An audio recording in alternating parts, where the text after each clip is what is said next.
Back on Get Up, and the game is fact or fiction. All right, Ninko, you're on the spot. The Patriots are done. Fact or fiction? That's fiction. Come on, they can't be. That's fiction. How can you say that they're going to be done? Yeah, you can't say barbecue chicken, They're going to Nico. be done. It's through 3 weeks. I just said earlier in the show that you can't go crazy on teams that are 3-0. Well, you still can't say that the season's over for the Patriots. We don't know what's going to happen with the quarterback. Mac Jones might play this weekend. They got two game plans right now. He's day by day. You never know. Day by day. He might put his cast on, go out there. Day by day. Day by day. Next, the winner of Bears-Giants this weekend will be 3-1. Will that team make the playoffs? Fact or fiction? Fiction.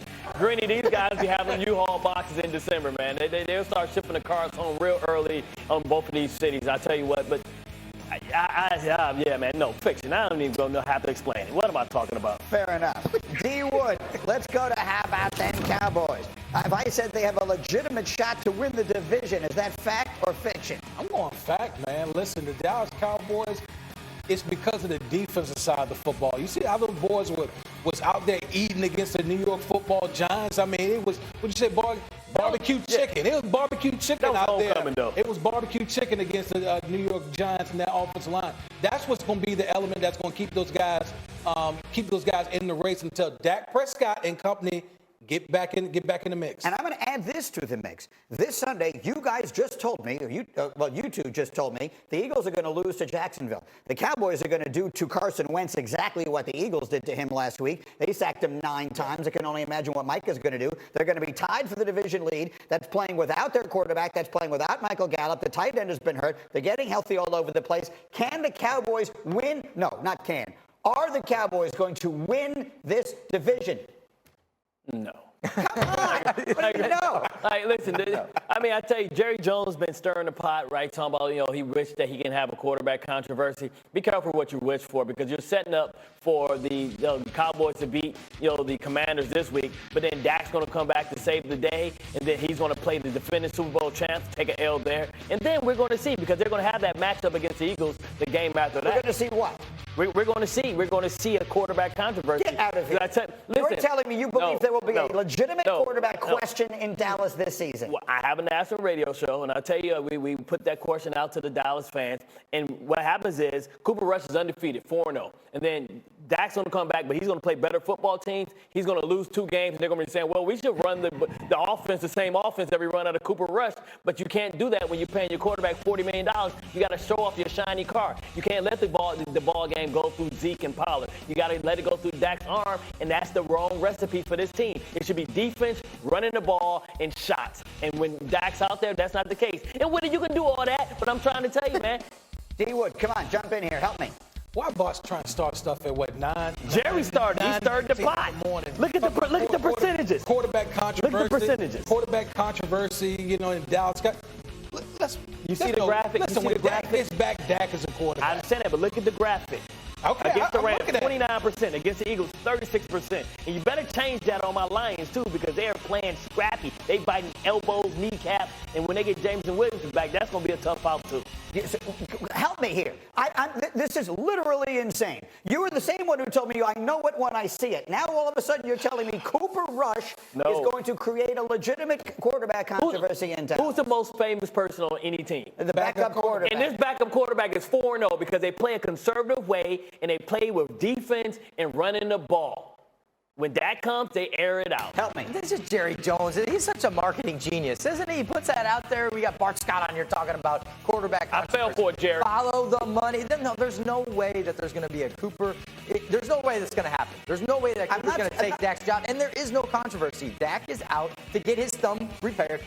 Once his thumb is good, maybe he might, the second that he can get in the huddle and in practice, he's going to say, hey, he's going to tap Cooper Rush on the shoulder. Hey, get back. Who job did Dak Prescott take?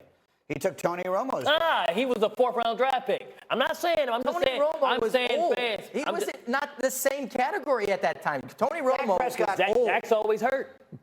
Well, I mean, we'll see if he winds up hurt. He's Glass Joe. Is this insane? His offensive line. It's insane. Yeah, I mean, Dak Prescott's the quarterback of the Cowboys. Like, they're not going to change, even if he comes back. Even if he comes back and loses to the Rams and Eagles, right? I mean, like that's what they're paying him to do. They're not going to just shuffle him out of there. Romo was at the end of a contract. He was at the end of a career, right? Like this was. Here's what I will give you. What I will give you, and I've had other people say it up here, D, what I want to get your take on this, is that the offense they should run when Dak comes back should look a little bit more like the offense they've been running in these couple of games. All of a sudden, that first performance of the season, when they looked terrible with Dak there, doesn't seem quite as bad when we've seen what Tampa's defense has done since then. I mean, Aaron Rodgers only scored 2 touchdowns against them. So if you want to tell me they need to keep running this offense through Zeke and Tony Pollard, that part I'll buy. Absolutely. Well, I've been saying that for the longest. It's like this team, this offense operates best through their running backs. You know, Dak Prescott got his money, God bless him and all that. But this team operates best through those 2 running backs. And when they're doing that and playing the style of defense that they're playing, that's when the Dallas Cowboys are at their best as a team. Complimentary football. And listen, this is what when you have a backup, say you have your inside linebacker, he goes down, he's got the dive. You have your playbook, right? It's this thick. You know what you do? You take one piece off, you say, this is what we're going to run. This is what we're going to run. You simplify. And you look at this offense, they know what they need to do. Run the football, time of possession, defense. You said it earlier. So when Dak comes back, maybe they can evaluate that playbook, say, you know what? Let's run the things that we are running well, place Dak in here, and then we're going to take more shots down the field, and that's what they're going to do. Because you have to do that. You can't go back. Does Dak have the humility to do that? When he's there, not check off the plays that he likes and say, I want to take shots. Well, right? It's hard to say they want to do death by 1,000 paper because I'm the show. I'm trying to be famous. I'm trying to win games. I'm trying to go to the Pro Bowl. I'm He's trying to be all selling pro. beds on television. He's famous. Do you know what makes him famous?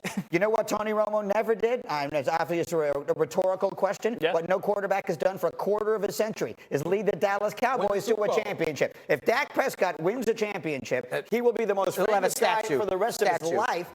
Just ask any of the Cowboys quarterbacks. Final word. Guzer has not proven with 3 good games so far.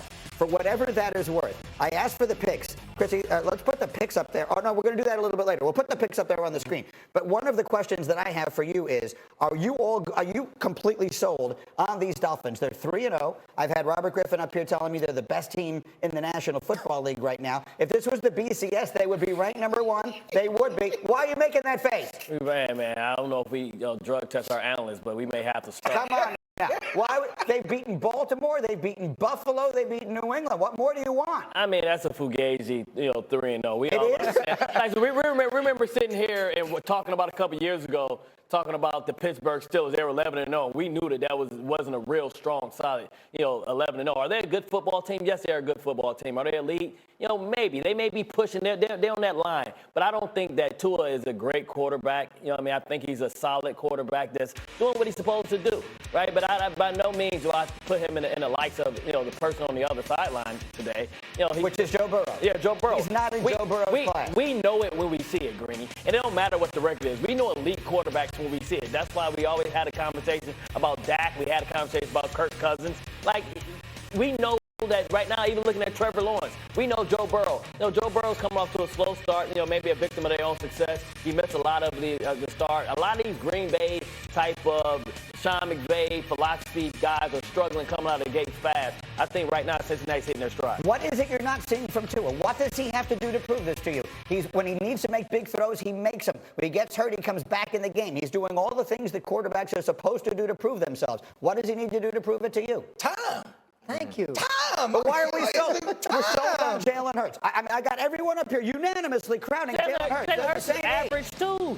He's average. You're telling me Jalen Hurts, the NFC's Offensive Player of the Month, who I've got people up here telling me is a leading candidate for MVP. He got average. He got the best offensive line and 2 elite weapons. Of course, we talk about Action Jackson because of who he's doing it with. We know special when we see special. Like, we know who's a product of their environment. And those 2 guys are a product of their environment. You agree with that?